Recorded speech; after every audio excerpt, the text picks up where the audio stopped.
Good morning, dear children. Today we are going to learn a new chapter from our grammar textbook, and it is chapter 18 Prepositions. So let's start. What is a preposition? A preposition is a word that tells about the position of nouns or pronouns in a sentence.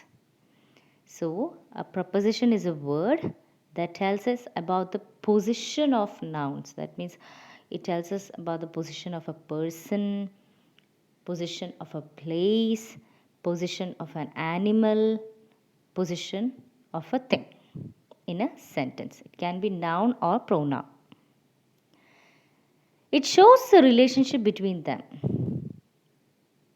It shows the relationship between them. That is the pronoun, what happens in that sentence, uh, and so on. It tells us about the time, place, and direction of the nouns or pronouns. It also tells us about the time, place, and direction. Okay, when we go deeper into this chapter, we will understand what time, place, and direction of nouns or pronouns means. That means where the thing is kept, and when and where and how and all those things. So it's very easy. It's just about understanding. Okay, now let's start. Look at the examples. The book is on the table. Okay, in this sentence, we have the book and the table. So, on is a word which connects the book and the table. So, we have a relationship between the book and the table because of the preposition on. So, on is a preposition, and we can also say the position of the book, that is on the table. Okay, the position of the book is on the table. Look at the next one. The book is in the bag. Here also we find the relation between book and bag. And where is the book? Is in the bag. So the position of the book is in the bag. So in is the preposition. Let's look at the next sentence. The book is under the chair. The book is under the chair. So we have book and chair, and under is the word which connects or which shows a relationship between the book and the chair. And what is the position of the book? It's under the chair. So on, in, and under are some of the prepositions. Now let's look at more. Okay, some more prepositions. So look at the screen. Some of the prepositions are in, on, under, over, in front of, behind, beside, between, at, from, into, through, towards, and so on. So these are some of the prepositions. We have more, but I have given here only a few. Next, we are going to discuss that there are three kinds of prepositions. Okay, prepositions are of three kinds. And the first one is preposition of place. The second one is preposition of time. And the third one is preposition of direction. Okay, now we'll be looking at each of these three kinds. Okay, and we'll be discussing in detail what all prepositions comes in each of these. Okay, the first one is preposition of place. The prepositions in, on, and at are usually used to indicate different places. So mainly the prepositions in, on, and at are used to show different places. Okay, it can be a place name, it can be a place where you keep the things, and so on. Now let's look at the examples, you'll understand it more. Taj Mahal is in Agra. So Taj Mahal is in which place? Is in Agra. So in is the preposition which shows that Taj Mahal is in the place Agra. So in is the preposition of place because it's indicating a place. The next one, keep the mug on the table. Keep the mug on the table. So where should the mug be kept? It should be kept on the table. So on is the preposition of place which indicates that the mug should be kept on the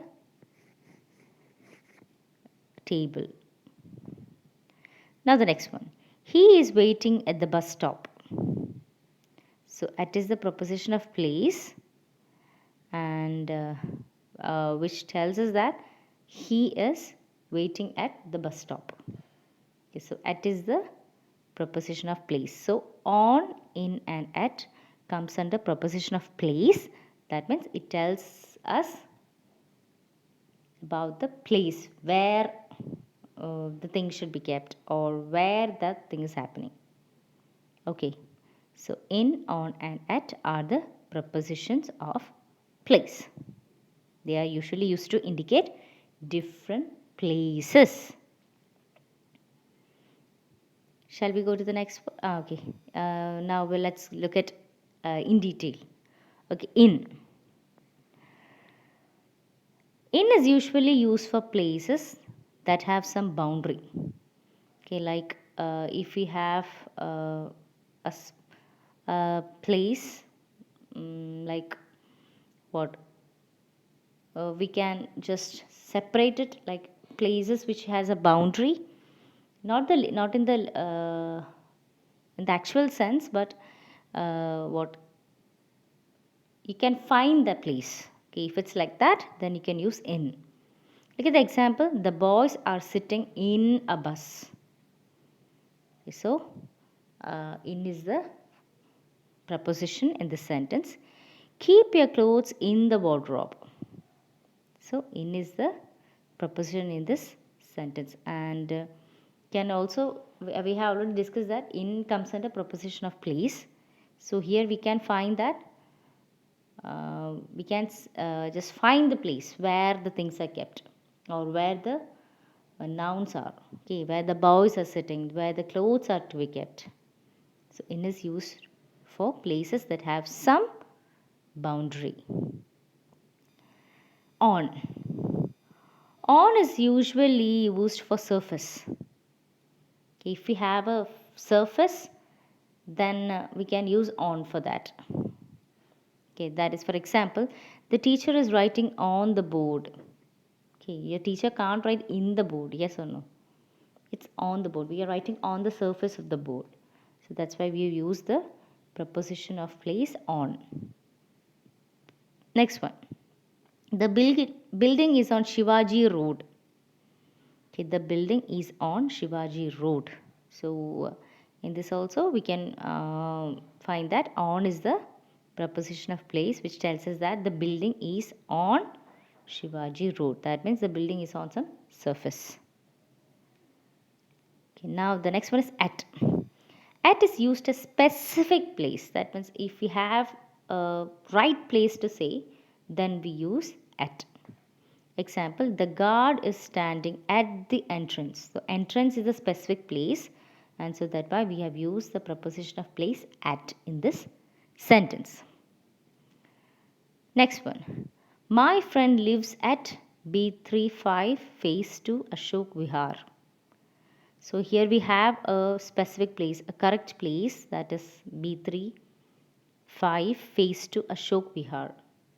So because we have a correct place to identify, a specific place to identify, we have used the preposition of place at.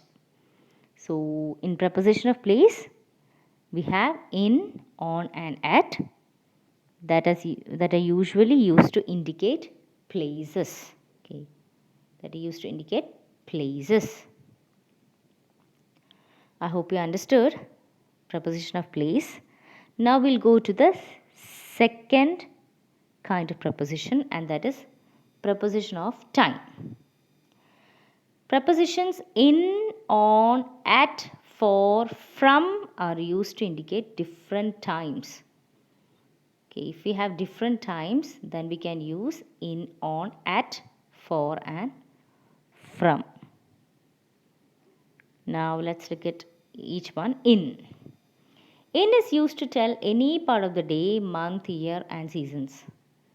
Okay, in is used mainly that if you want to tell something about a day or a year or a month, whatever, then we can use in. Look at the examples. I was born in 2012. So here you're talking about an year. Okay, here you're talking about a year, and so that's why we have used the preposition of time in. That means, yeah, the next one. We wear woolen clothes in winter. Here we are telling about a season. Okay, so we wear woolen clothes in winter. Next one. My brother goes for a walk in the morning. My brother goes for a walk in the morning. So, if we talk about any part of the day or in a month or a year or a season, then we can use the preposition of time in. Mainly think about this time, we have days, months, years, and also on. So when we find a sentence regarding the time, that means the preposition, we can just think and find out that it's about the preposition of time. Okay. Now the next one, on. On is used to tell a day or date. On is mainly used to tell a day or date. Look at the examples. We are going to picnic on Tuesday. On Tuesday, what happens? We are going to picnic. So we are talking about a day. Something is happening on that day. So for that we use on. So on is the preposition of time which we have used in this sentence. Next one. I'm going for shopping on my birthday. So on my birthday, I'm going for shopping. So we are talking about a day.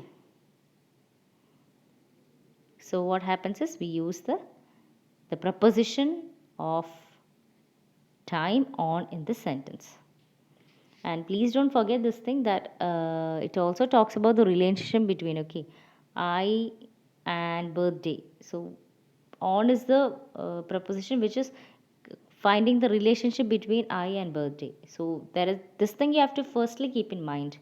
That means prepositions shows the relationship between the pronouns or nouns with the sentence, what's going on. Okay. Now the next one is at. At is used to tell about a particular time of the clock or a definite point of time. So at is used to tell a particular time, a specific time. Okay. If something is happening at 9 o'clock, then at is used in that sentence. Look at the example. I go to bed at 8:30 p.m. So this is a specific time, 8:30. So that's why we used the preposition of time at. The next one. She will meet me at lunchtime. So we have the specific time, lunchtime. So we have used the preposition of time at in this sentence. The next one, from. From is also used to talk about a particular hour, date or day. Okay. The same thing like at, from is also used to talk about a particular hour, a date or a day. For example, my vacations are starting from tomorrow. So we have a particular day, that is tomorrow. So that's why we have used the preposition of time from in this sentence. The next one, for. For is used to talk about a stretch or period of time. That means if we are talking about something which is happening, which is going to happen for a period of time, that like for weeks or months, like for 1 week or 1 month or 2 months or 5 months or 1 year, or it can be hours also. So if it's like that, then we can use for. Look at the example. I have been studying in the library for 3 hours. So we have a period of time, that is 3 hours. Continuously 3 hours I have been studying in the library. So for when we find these kind of sentences, we can use the preposition of time for.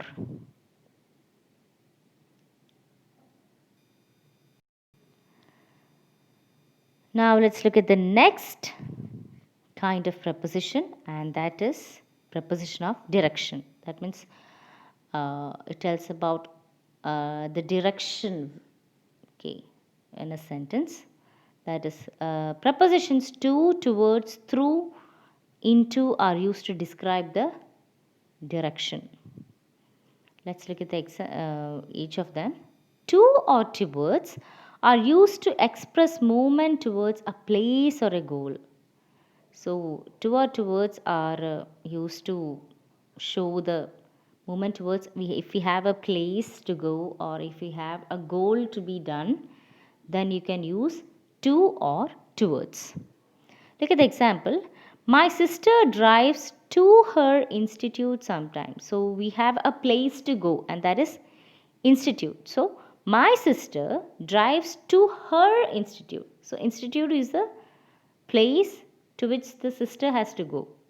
So we have used the preposition of direction to in this sentence. Now the next one. We moved towards a restaurant after watching a movie.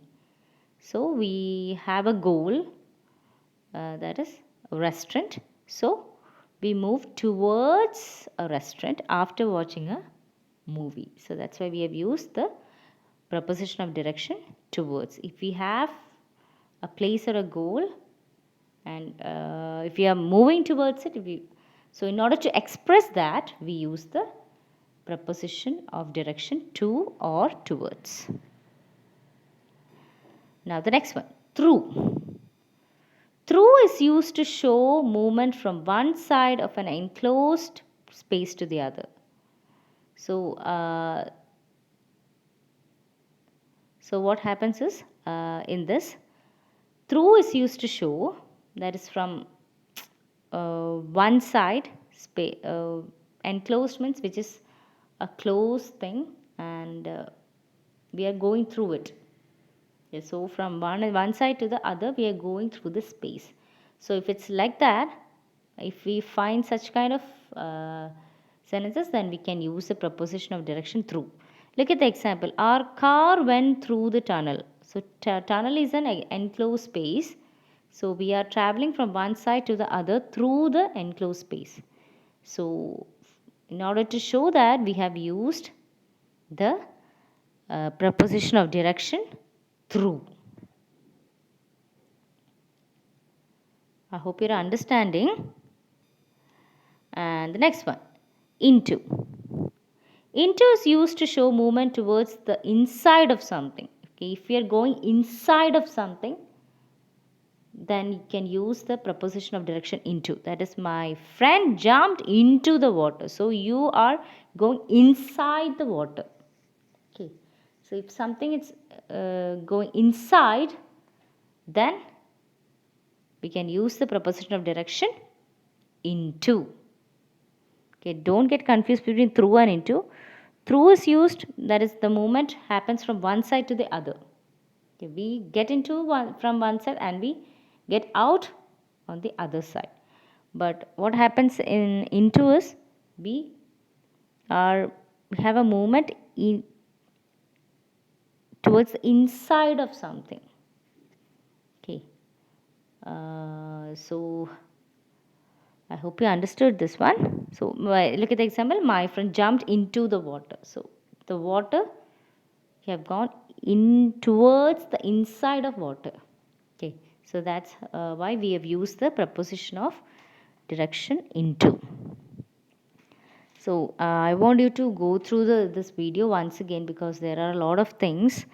So if you just have to use your what you can just it's very easy. You just have to get the idea what the sentence is about, and you can just find the answers. And please go through the video once again and you will understand more. And we have few exercises from page number 44. Please try to do the exercises and try to find the answers on your own. And if you didn't find the answer, you can go through the exercises given in the textbook once again. That is, we have a few examples given here. You can go through them and you can just find the answers on your own, and your notes will be sent today itself. And take care, children, and bye.